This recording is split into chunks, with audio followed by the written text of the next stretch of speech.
나는 같은 여자로서 워홀려는 무조건 걸러야 한다는 입장이다.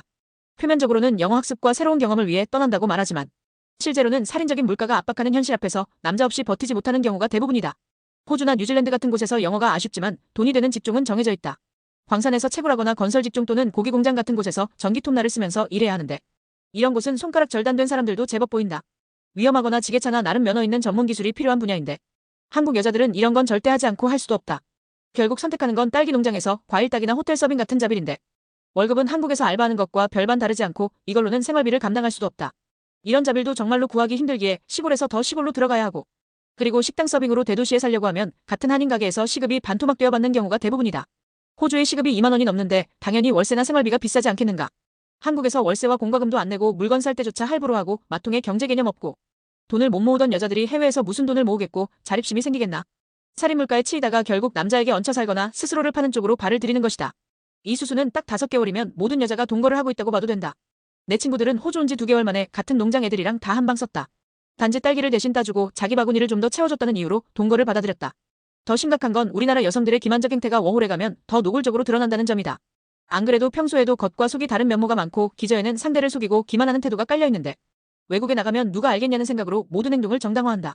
최대한 많은 어장을 치기 위해서 옷차림부터 꽤 많이 달라지고 레깅스와 크롭탑을 입고 여러 사교 모임들에 다 돌아다닌다.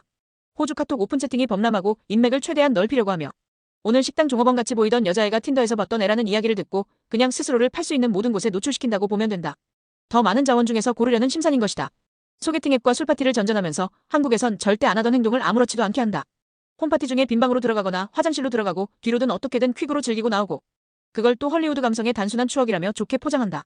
한국에 돌아오면 마치 아무 일도 없었던 것처럼 태연하게 행동하는데 사실 제일 먼저 하는 게 성병검사이고 부디 에이즈가 아니기를 빈다는 그런 카톡도 내 친구들 단톡에는 남아있다.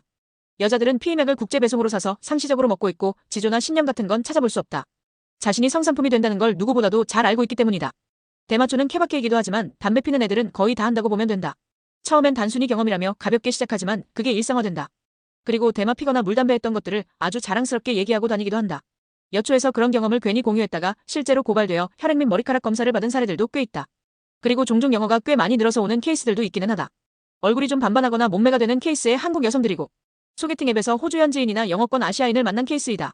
돈 아끼고 영어 배워보겠다고 남자랑 동거를 시작하지만 결국 남자 없이는 생활조차 안 되는 걸 남자도 알게 되고 정말로 그때부터는 남자의 장난감이 된다. 큰 애정은 없고 한 번 해라는 식으로 돌려버린다. 그렇게 3개월 정도를 지내다가 남자가 질리면 버림을 받게 되고 여자는 한 번 동거를 하고 나면 그 다음부턴 더 쉬워지고 사귀는 남자마다 같이 산다. 심지어 동거했던 남자들의 친구들 집을 전전하며 돌려 사귀는 경우도 많다. 모두가 알고 있다. 이 여자는 자립심이 없고 의존하며 그러면서 영어를 배우고 있다는 것을 모두가 알고 있다. 이 모든 과정에서 자신들 스스로를 최대한 활용한다. 그것을 독립적이라고 포장한다. 하지만 실상은 생활력이나 자립심이 아니라 의존심만 더 깊어지는 것이다. 현재 여자들에 대한 인식이 안 좋은데 이렇게 혼자 뭐가 해나가면서 자립하며 영어를 이리 치이고 저리 치이며 배우는 것도 어떻게 보면 대단한 것일 수도 있다. 호주 워홀 갔는데 영어가 하나도 안 늘어서 온 것은 한국 남자나 일본 남자와 그냥 동거하며 놀다 온 케이스라고 보면 된다. 영어를 좀 만만하게 보는 건지 사실상 언어 학습에 대한 준비성도 없다. 비자나 비행기표는 어떻게든 챙기지만 정작 중요한 영어 공부는 미리 하지 않는다. 그러니 결국 한인 식당 같은 데서 저임금 노동에 매달리고 업주에게 놀아나고 시급 반토막에 부려지면서도 영어가 늘지 않고 결국 같은 한국 워홀러들끼리 술만 마시고 끝난다. 해외에서 살았다고 해도 남는 건 문란한 연애 경험과 푼돈 정도다. 현타를 느끼는 여자애들은 워홀이 6개월 만에 끝나고 그래도 영어를 잘하는 자기 모습을 꿈꾸며갔던 애들은 1년 정도는 버틴다. 결정적으로 워홀 경력은 결혼시장에서 감점 요소다. 결혼정보회사에서도 어디서 어떤 워홀을 했는지 다 본다.